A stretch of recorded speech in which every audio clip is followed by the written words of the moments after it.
जी, अस्सलाम वालेकुम। उम्मीद है कि आप तमाम दोस्त खैरियत से होंगे और आज का दिन भी ट्रेडिंग के हवाले से यकीनन अच्छा गुज़रा होगा।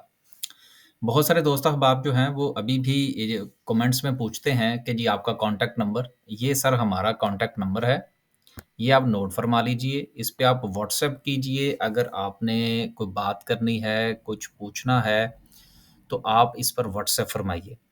और जिस वक़्त आप इस पर व्हाट्सएप फ़रमाते हैं, तो कोशिश ये किया करें कि एक ही जो गो के अंदर जो है ना, वो बता दिया करें कि रीज़न फॉर कॉन्टैक्ट जो है, वो आपका क्या है। क्योंकि बसा औक़ात जो है, वो हमें सिर्फ़ मैसेज मिलता है जी सलाम। अब अगर ऐसे हम आगे से हम वालेकुम सलाम ना कहें, तो फिर भी हमारे ऊपर फ़तवा जारी हो जाता है। ठीक है ना? तो देखिए, अब इन चीज़ों से थोड़ा आगे निकलिए, आगे बढ़िए और थोड़ा बात करने का तरीका और सलीका जो है मैं सबकी बात नहीं कर रहा, लेकिन मेजॉरिटी हमारे साथ ऐसा ही होता है। तो कोशिश ये किया करें कि मैसेज लिखें और उसी मैसेज के अंदर ही लिख दिया करें कि आप ये मैसेज क्यों कर रहे हैं, ताकि हमें एक ही बार पढ़ के तो हम आपको उसका रिप्लाई कर दें, आपका भी वक़्त बचे और हमारा भी वक़्त बचे। अब चलते हैं आगे। अगली बात ये है कि देखिए स्टॉक मार्केट जो है, मैं गुज़िश्ता कुछ साल, डेढ़ साल से जब से हम वीडियो बना रहे हैं, तकरीबन कमोबेश हर वीडियो के अंदर हम इस बात का ज़िक्र करते हैं कि देखिए स्टॉक मार्केट सिर्फ़ और सिर्फ़ जो है वो अपने साथ ताल्लुक नहीं रखती। आप यूँ समझ लीजिए कि स्टॉक मार्केट का अपने अलावा सबके साथ ताल्लुक है। दुनिया में कहीं भी लॉ एंड ऑर्डर की सिचुएशन हो जाए, इसके साथ ताल्लुक है। अच्छी खबर आ जाए, इसके साथ ताल्लुक है। बुरी खबर आ जाए, इसके साथ ताल्लुक है। पॉलिटिकल प्रॉब्लम हो जाए, इसके साथ ताल्लुक है।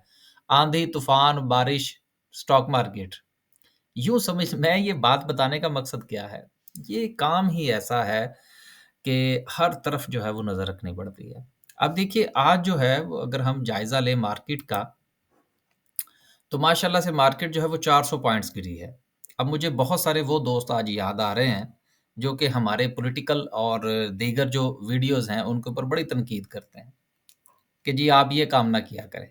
ठीक है जी, नहीं करते। अब आप मुझे ये बताइए, आज जो मार्केट के 400 पॉइंट्स निकले हैं, 400 पॉइंट्स, थोड़े पॉइंट्स नहीं होते, छोटी मार्केट है हमारी। हमारी मार्केट में से तो मेरा ख़्याल है कि 100-200 पॉइंट्स भी निकलें तो वो कंसीडर होते हैं। अब सवाल ये पैदा होता है 400 पॉइंट्स निकले हैं, तो मैं तकरीबन-तकरीबन जो है कोई गुज़िश्ता 2 घंटे से मैं वो जो छोटी-मोटी अपडेट्स हैं वो तो चलती रहती हैं हमारे पास। तो मैं बड़ा जायज़ा लेने की कोशिश कर रहा था। आज ज़रा वीडियो लंबी हो जाएगी, कुछ मूड है गुफ्तगू करने गपशप लगाने का। तो बात मैं क्या कर रहा था हाँ, बात मैं ये कर रहा था कि तकरीबन मैंने कुछ 2 घंटे जो हैं वो मैंने सर्फ़ किए इधर-उधर टकरें मारी और थोड़ा-सा समझने की कोशिश की कि यार आज मार्केट क्यों गिरी?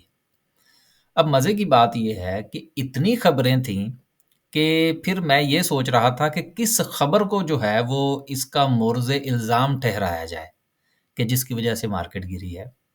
गो कि हम डेली टेक्निकल एनालिसिस करते हैं और सपोर्ट एंड रेजिस्टेंस के पॉइंट ऑफ व्यू से जो हमने बात की थी उसको हम कैंडल पर जाकर डिस्कस करेंगे। तो बात करने का मकसद ये है कि आपको बाज़-औक़ात बहुत सारी खबरें नज़र आ रही होती हैं, लेकिन आप उनमें से पिक नहीं कर पाते कि यार किसकी वजह से मार्केट गिरी है। और बाज़-औक़ात ऐसा होता है कि आपको ये नहीं समझ लगती कि मार्केट जो है वो किस वजह से ऊपर गई है। बिल्कुल उसी तरह से ये मैं आज आपको एक थोड़ी-सी ना एग्ज़ाम्पल देना चाह रहा हूँ, कि अगर हम आज का सर्किट ब्रेकर देखें, साथ में ये भी डिस्कस हो जाएगा। तो इसमें मैं अभी जो देख रहा था वो आईजीआई भी इसमें मुझे नज़र आ रहा था, अब वो गायब हो गया इसमें से। मिसाल के तौर पर आईजीआई था ये वाला, आईजीआई होल्डिंग। अब इसमें भी अपर कैप लगा हुआ था। अब देखिए, मैं आपको जो जिस तरफ लेकर आना चाहता हूँ कि अगर आपने स्टॉक मार्केट में काम करना है ना, तो अपने आप को थोड़ा-सा यूँ समझ लीजिए कि दिमागी तौर पर ना वसी करना पड़ेगा। अगर आप सिर्फ़ और सिर्फ़ जो है ना वो इस डगर पे चलते रहेंगे ना जिसके कि मैं इंतहाई ख़िलाफ़ हूँ, कि जी बस शेयर का पता लग जाए ना। अब शेयर का पता लग भी जाएगा तो आप क्या कर लेंगे? मिसाल के तौर पर अगर शेयर आपको पता लग भी जाता है कि जी मैं ये शेयर खरीद लूँ, ये टेक्निकली ठीक है जी, अच्छा जी फंडामेंटली ठीक है जी। अब आज 400 पॉइंट्स क्यों निकले हैं? बताइए, टेक्निकली निकले हैं कि फंडामेंटली निकले हैं? जिस शेयर में से आज मिसाल के तौर पर यूबीएल है, उसको वो उसमें आज सबसे ज़्यादा पॉइंट्स तकरीबन निकाले होंगे, वो जाएँगे आगे तो डिस्कस कर लेंगे। बताइए क्यों निकाले उसने? वो तो ठीक चल रहा था, अर्निंग भी ठीक है उसकी, सब कुछ ठीक है, क्यों नीचे आया? आरएसआई ओवरबोट हो गई थी जी। यही जवाब होगा ना। यार देखिए, मार्केट को समझने के लिए, इसके डायनामिक्स को समझने के लिए आपको हर तरफ ध्यान रखना पड़ेगा। नहीं रखेंगे तो उड़ जाएँगे। अब आप इस तरफ आ जाइए। आईजीआई होल्डिंग है जिसको मैंने खोला था। वो तो यूबीएल दरमियान में वैसे ही बेचारा आ गया तो उसके ऊपर फायरिंग हो गई। अब इसके अंदर जो है वो आपको ₹7 का आज इज़ाफ़ा नज़र आ रहा है। अपर कैप ही समझें आप इसको, बल्कि लगा भी है। अपर कैप जो है, ये बताइए क्यों लगा इसको? क्या ये टेक्निकली बहुत अच्छा शेयर है? क्या ये फंडामेंटली बहुत अच्छा शेयर है? फंडामेंटल्स देख लें जी इसके। 2022 में इसकी अर्निंग थी तकरीबन ₹6.40। क्वार्टरली देख लें जी। पहले क्वार्टर की अर्निंग कितनी आई है? 91 पैसे। ₹1 लगा लें जी। अगर 4 क्वार्टर की अर्निंग हम लगाएँ इसी पॉइंट ऑफ व्यू से तो कितनी बनती है? ₹4, ठीक है? ₹4 अर्निंग बनती है, पे आउट्स में चले जाएँ जी। ₹2, ₹2.5, ₹3 के जिन दिनों इसकी बहुत अच्छी अर्निंग थी, ये ₹2 से ऊपर नहीं गया। अब आप मुझे ये बताइए, एक ऐसा शेयर जिसकी ₹4 की सालाना की अर्निंग है, ₹2.5 का उसका फाइनल डिविडेंड है, ₹2 का ती चलें ₹3 का लगा लें जी। ₹3 का उसका डिविडेंड है। क्या वो ₹100 का वारा खाता है? दिस इज़ द क्वेश्चन कि आप ₹100 इन्वेस्ट कर रहे हैं और आज उसके अंदर आपको अपर कैप भी लगा हुआ नज़र आ रहा है। क्या? क्यों? क्या वजह? इसके ऊपर ज़रा गौर फरमाइएगा। कहने का मतलब ये होता है कि किसी भी शेयर को आइडेंटिफ़ाई करना सिर्फ़ इस बुनियाद पर नहीं हो सकता कि जी वो शेयर जो है वो आज जो है वो ऊपर चला गया तो मैं माफ़ कीजिएगा, एडिटिंग का टाइम नहीं है, ये ऐसे ही जाएँगी खाँसी-वासी सारी।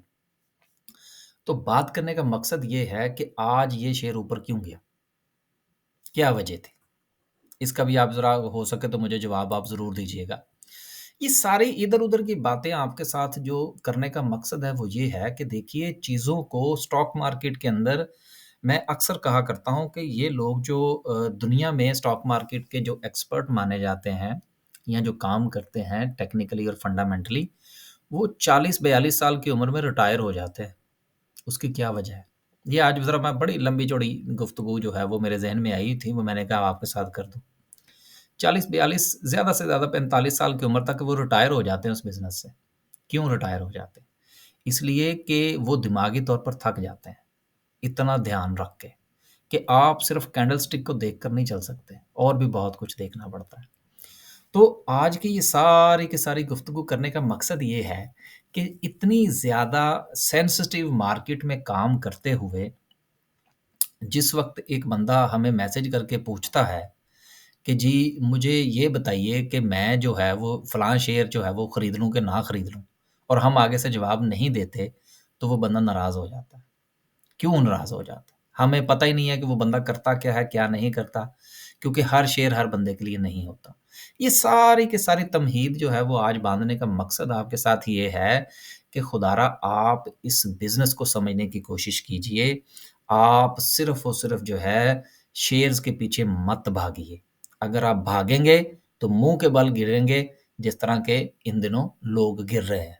वो अलग बात है कि हम आजकल बाइंग करने के मूड में हैं और हम इंतज़ार कर रहे हैं कि हमने जिस शेयर्स के अंदर काम करना है वो नीचे आए तो हम उसको बाय करें। और आपको याद होना चाहिए मैंने 2-3 दिन पहले ये गुज़ारिश की थी कि ज़्यादा डाइवर्सिफ़ाई होने की ज़रूरत नहीं है पोर्टफ़ोलियो में। पोर्टफ़ोलियो को थोड़ा लिमिटेड रखें और कैश भी हाथ में रखें। लिमिटेड शेयर्स में काम करें ताकि थोड़ा-सा आसानी के साथ हो सके, मार्केट जब ऊपर-नीचे हो तो उसी शेयर के अंदर ट्रेड करें और वहीं से अपना लॉस ऑन प्रॉफ़िट जो है उसको मेंटेन करने की कोशिश करें।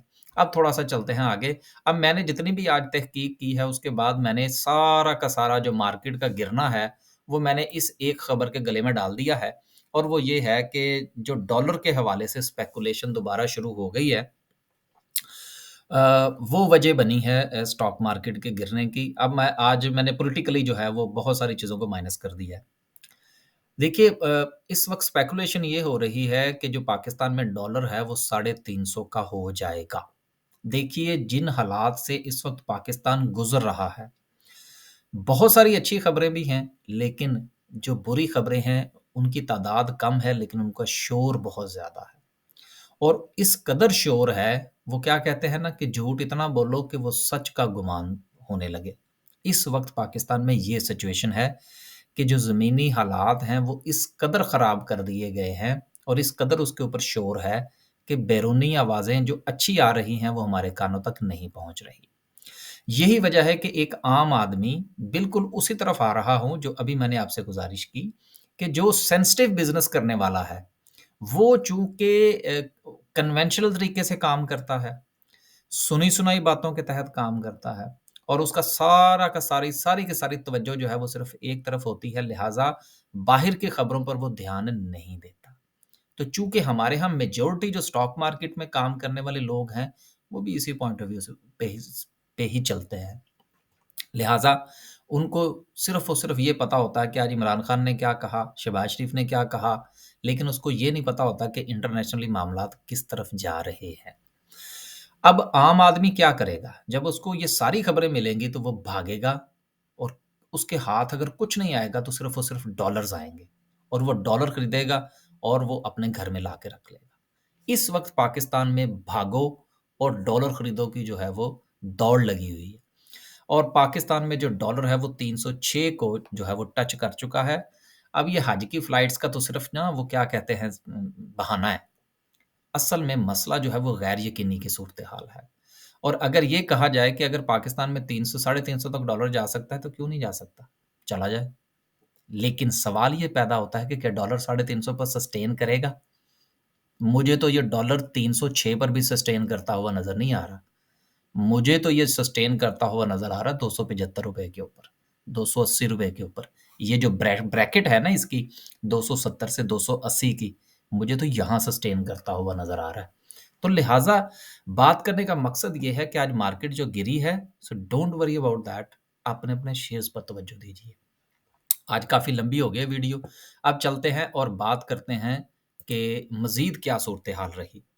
आज सबसे ज़्यादा पॉइंट्स यूबीएल ने निकाले, बात हो चुकी। उसके बाद सस्टेन किया है एंग्रो कॉर्पोरेशन ने।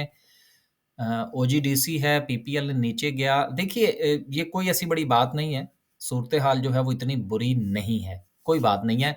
अगर 46 पॉइंट्स जो है वो यूबीएल ने निकाले हैं, तो सर यूबीएल ने पॉइंट्स डाले भी तो थे ना। इतना अगर ऊपर जाके वो नीचे आ गया है, तो उसको आना बनता है। जिन लोगों ने शॉर्ट किया है, वो एन्जॉय फरमाइए, हमने तो नहीं किया। आगे चलते हैं जी और आखिर में डिस्कस करते हैं आज की कैंडल। और कैंडल में सबसे पहले तवज्जो दिलाऊँगा मैं आपकी वॉल्यूम की तरफ। ये वॉल्यूम जो है, इसको ध्यान में रखिएगा, कोई भी काम करने से पहले, कोई भी ट्रेड लेने से पहले। दूसरी बात ये है कि हमने जो गुज़ारिश की थी, कल जो हमने गुज़ारिश की थी, शायद परसों-तरसों भी हमने यही बात की थी, वो हम दोबारा दोहराए देते हैं कि देखिए, ये मार्केट की रेज़िस्टेंस है, ये मार्केट की सपोर्ट है। उसूल क्या कहता है, ये मैंने कल भी ड्राइव कर दिया था कि अगर तो मार्केट इसके दरमियान में चलती है, तो ये साइडवेज़ रहेगी। लिहाज़ा आप भी अपनी साइडवेज़ वाली पोज़ीशन बनाइए, लेकिन अगर आप साइडवेज़ काम नहीं कर सकते, तो मैंने कल भी गुज़ारिश की थी कि इसकी सपोर्ट या रेज़िस्टेंस के टूटने का इंतज़ार कीजिए। रेज़िस्टेंस तो बहरहाल फ़िलहाल टूटती नज़र नहीं आ रही, लेकिन होपफुली उम्मीद की जा सकती है कि मार्केट जो है वो अपनी सॉरी रेज़िस्टेंस जो है वो तो टूटती हुई नज़र नहीं आ रही, लेकिन उम्मीद की जा सकती है कि सपोर्ट टूट जाएगी। अब अगर सपोर्ट टूटती है, तो क्या तमाम के तमाम शेयर्स जो हैं वो ज़ीरो पे आ जाएँगे? नहीं, बिल्कुल ऐसा नहीं है। जिन शेयर्स में से जूस निकल चुका है और गुज़िश्ता ये जो 4 से 5 सेशंस मार्केट ने आपको अच्छे दिए थे, वहाँ पर वो रिकवर भी नहीं कर सके, तो उनमें से बेचारों में से अब क्या निकलेगा? यूबीएल में से 46 निकले हैं, क्यों निकले हैं? इसलिए कि उसमें पॉइंट्स पड़े थे। लिहाज़ा अब आपने देखना है कि आपके पोर्टफ़ोलियो में अगर 4 शेयर्स हैं और 4 में से 3 शेयर्स ऐसे हैं, जो कि पिछली मूव के अंदर चले ही नहीं और 1 शेयर चला था, तो अब वो ही नीचे आएगा, उसके स्टॉप लॉस लगाएँ। दूसरी बात, फ़र्ज़ कीजिए स्टॉप लॉस हिट हो जाता है, आपके पास 4 शेयर्स हैं, 4 में से 1 का आपने स्टॉप लॉस लगाया या चारों का लगाया, 1 का हिट हो गया, अब क्या करना चाहिए? इस शेयर को छोड़ दें, कुछ दिनों के लिए। अब दूसरे शेयर्स की तरफ आ जाइए। आपके पास जो गुज़िश्ता 3 शेयर्स हैं, उनमें से ये देखिए कि कौन-सा ऐसा शेयर है, जो गुज़िश्ता कुछ अरसे से चला ही नहीं और अपने डेड लेवल के करीब खड़ा है। ये मैं बड़ी पते की बात बताने लगा हूँ आपको। लेकिन मसला ये है कि लोग वो मुझे पिछले दिनों किसी ने अब मुझे एक और बात याद आ गई। मुझे किसी ने वो मैसेज भेजा कि स $300 लेके लोग जो हैं वो एक वो क्या कहते हैं ट्रेनिंग्स वगैरह करवा रहे हैं। तो मैंने सोचा यार वो हमारे एक दोस्त हैं, मुझे अब उनका नाम नहीं याद आ रहा। आएगा तो इंशाल्लाह वो मैं अगली जो वीडियोज़ हैं उसके अंदर जो रिपीट कर दूँगा इंशाल्लाह उनका नाम अनाउंस कर दूँगा कि उन्होंने मुझे याद है कि आज से कोई 1.5 से 2 साल पहले मैंने फ्री में जो है ना वो करवाने शुरू किए थे कोर्सेज़ स्टॉक मार्केट के।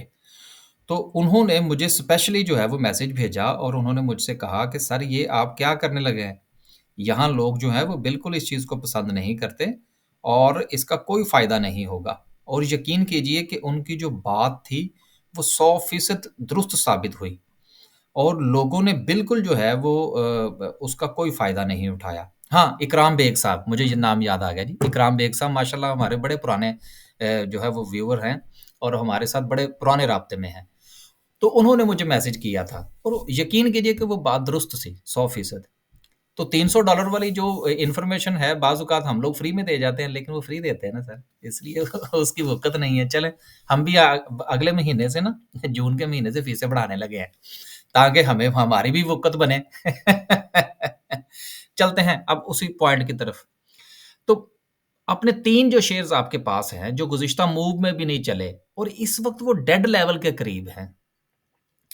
जो पैसा आपके पास है, उसमें से 5 से 10% उसमें डाल दीजिए।